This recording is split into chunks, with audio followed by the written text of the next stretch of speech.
Hello everyone. In this video, I will show you how to fix AMD Radeon software not launching on Windows 11. First, we will close all AMD processes running in the background. Right-click on the taskbar and open Task Manager.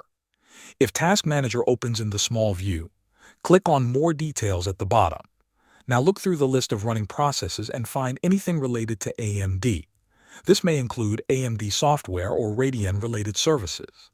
Select each AMD process one by one and click End Task to close them. After closing all AMD processes, the next step is to clear the Radeon software cache folder. Press the Windows key and the R key on your keyboard at the same time.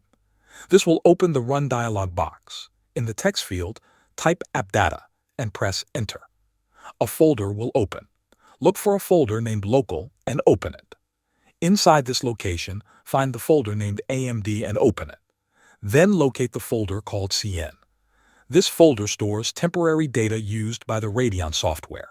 Right-click the CN folder and delete it. Once the folder is deleted, close the window and restart your computer. Restarting helps Windows refresh the system and clear any remaining background issues. After the computer starts again, open AMD Radeon software and check if it launches normally. If the software still does not open, the final solution is to reinstall it. Open Settings, go to Apps, find AMD software in the Installed Apps list, and uninstall it. Then go to the official AMD website, download the latest version of Radeon software, and install it again. After reinstalling, the software should open without any problems.